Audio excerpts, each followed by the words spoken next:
এখন আমি দেখাবো পরবর্তী ক্লাসের রোল কিভাবে করবেন।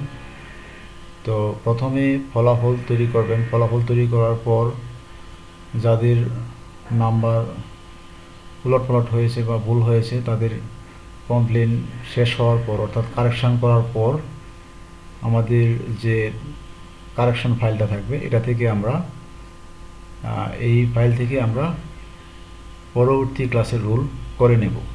এটার জন্য প্রথমে সফটওয়্যারটি ডাবল ক্লিক করে ওপেন করব।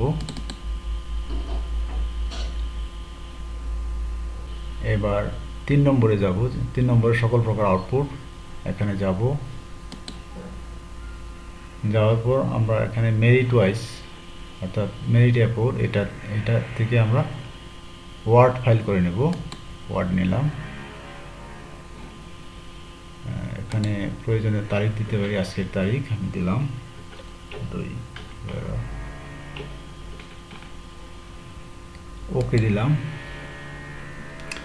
এখন আমাদের এই সফটওয়্যারের কাজ শেষ। এখন আমাদের ওই ওয়ার্ড ফাইলে আমাদের পরবর্তী ক্লাসের রোল করতে হবে। এখন এক্সিট করলাম। এখন যাব আমরা ডকুমেন্টে এই ফাইলটা আমরা আউটপুট করলাম ক্লাস 8-এর এক ক্লাসের। আমরা সকল শাখা সহ এটা আউটপুট হয়ে গেছে মেধা তালিকা সহ।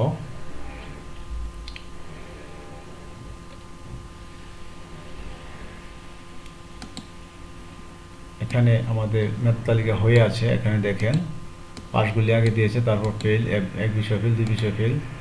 এখানে 2 বিষয়ে ফেলে 514 পেয়েছে, কিন্তু এক বিষয়ে ফেলে 502 পাওয়ার পরও সে 5তম স্থানে আছে, কিন্তু সে 7তম স্থান হয়েছে, কারণ এক বিষয়ের সাথে এক বিষয়ের তুলনা হয় আর 2 বিষয়ের সাথে 2 বিষয় এইভাবে ক্রমান্বয়ে 10 বিষয় পর্যন্ত যে বেশি ফেল করেছে বেশি বিষয়ে তার প্রায়োরিটি কম। সব ওটু হয়, এখানে কোনো হাতের কোনো ছোঁয়া নেই, শুধু নাম্বার এবং নাম তুলবেন, সব ওকে। তো আমরা এটা এবার কপি করব। তো পুরোটাই কপি করলাম Ctrl+F যা আছে সব পুরোটাই কপি করলাম। Ctrl+C আমরা একটা এক্সেল ফাইল নিব। এটা খুব সহজ, আপনারা করতে পারেন। ব্ল্যাঙ্ক ওয়ার্কবুক নিলাম। এখানে আমরা Ctrl+V দিলাম আর কি, পেস্ট করলাম। পেস্ট করার পর আমরা এইটুকু ডিলিট করে দেব। এইটুকু ধরে ডান বাটন ক্লিক করলেই আমি যেভাবে কাজ করছি আমরা এভাবেই কাজ করবেন, তাহলে আর পজ করে, যারা পারবেন না পজ করে কাজ করবেন, সমস্যা নেই। ডিলিট দিলাম। এবার এই যে মাঝে এই ঘরটাও ডিলিট, 2 নম্বর ঘরটাও ডিলিট দিলাম। এবার নিউ রুল এই ঘরটাও এখানে নিউ রুল হবে, তা আমরা এখানে এটাও ডিলিট করে দিই। এটা ডিলিট করে দেওয়াই ভালো। এখন আমাদের যে প্লেস হয়েছে, অর্থাৎ এখানে হলো রোল আর এখানে হয়েছে প্লেস, তাহলে আমরা এই প্লেস অনুসারে রোল করব। এখানে আমি এটা ম্যানুয়াল রাখার কারণ হলো যে এখানে আমি 7 জনেরটা করে দেখাইলাম। এরকম হইতে পারে যে 300, 400 ফলাফল এক ক্লাসে রেডি করছেন। এখন আপনি শাখা কয়টা করবেন, 9-এ যে কি 3টা করবেন না 2টা করবেন না 1টা গিয়ে করবেন, এটা আপনার ব্যাপার। এই জন্য এটা ম্যানুয়ালি রাখছি। যে আমি যদি সাপোজ এটা 7 জনেরটা আমি দুইটা শাখা করতে চাই, তাহলে এখানে দিব এই নিউ সেকশন দিই, তাহলে ভালো হয়। নিউ রুল দিই আগে, নিউ রুল, আর এখানে দিলাম নিউ সেকশন। আচ্ছা, তাহলে একটু বড় করে নিই।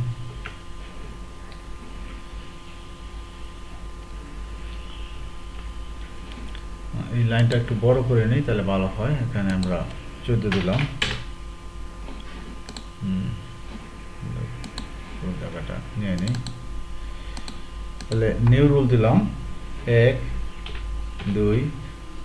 তো আমরা প্রথম ক্লাসে আমরা 3 জন করলাম, পরের বি শাখায় 1 থেকে আবার রুল দিলাম, এখানে দিলাম 4 জন। আপনি যেভাবে করেন, আমি 7 জনেরটা করলাম, আপনি 200 জন 500 জন যেভাবে করেন করতে পারবেন। তাহলে প্রথম তিনজনকে আমি দিলাম এ সেকশন, তারপর তিনজনকে দিলাম বি সেকশন। এরকমভাবে আপনি সেকশন অনুসারে এই রুলগুলি ফেলে দেবেন। অর্থাৎ রুল ফেলে দেওয়ার পর আমরা এটা প্রিন্টের জন্য প্রিন্ট দিতে পারি, পেজ লেআউট অনুসারে দেখতে পারি। পেজ লেআউট অনুসারে এখানে ক্লিক দিয়ে দেখতে পারি। এই যে আমাদের এক পেজে আসতেছে না, তাহলে আমরা এটাকে কী করব, পেজ লেআউট এখানে ল্যান্ডস্কেপ করতে পারি, প্রয়োজনে ল্যান্ডস্কেপ করে দিলাম। এখানে এক পেজে আসছে, ছোট বড় করে আমরা এখানে হেডার দিয়ে কি সব সুন্দরভাবে আমরা প্রিন্ট দিতে পারি। তো এখানে এই প্রথম ঘর প্রয়োজন নয়, এটা আমরা ডিলিট করে দিলাম, ডিলিট। যা হোক, এখানে আমরা সেকশন ওয়াইজ করলাম। এখন আমি যদি চাই যে বই দেওয়ার সময় আমাদের তালিকাটা লাগবে, কে কোন শ্রেণীতে উঠছে, তাহলে আমাদের তো এই রুলের অ্যাসেন্ডিং অনুসারে লাগবে, অর্থাৎ রুলের ঊর্ধ্বক্রম অনুসারে লাগবে। তাহলে আমরা এই রুলের ঘরটা সিলেক্ট করলাম। সিলেক্ট করার পর আমি হোমে যাব।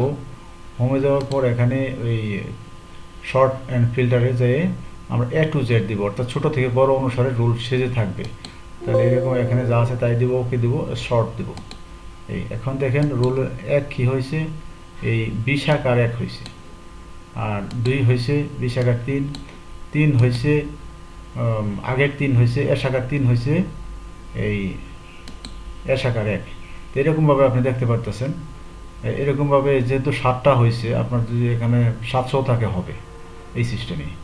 এখন আপনি এই পাশে ক্লাস দিয়ে দেন, নিউ ক্লাসটা কি 9, আমরা ক্লাস দিয়ে দিলাম। এরকমভাবে প্রতি ক্লাসেরটাই আপনারা আউটপুট অর্থাৎ এক্সপোর্ট করে এটাকে আমরা এডিট করে পরবর্তী ক্লাসে রোল করতে পারি। এখানে আমরা নাম, পিতার নাম, mobile number, roll, section, total number, GPA, result, place, new roll, new section, class এগুলো করতে পারছি। এখন আপনি যদি এটা আইডি কার্ডে ব্যবহার করেন তাহলে এটুকু লাগবে, এই যে সেকশন পর্যন্ত লাগবে। আপনি যে কোনো কাজে সারা বছর এটা ইউজ করতে পারবেন, আর বারবার আপনার টাইপ করার প্রয়োজন নেই। অর্থাৎ ওই প্রথম যে সফটওয়্যার ফলাফল করার সময় সুন্দরভাবে টাইপ করে দিয়েছেন, এইটাই এখন পরবর্তী ক্লাসে সুন্দরভাবে চলতেছে। সবাইকে ধন্যবাদ।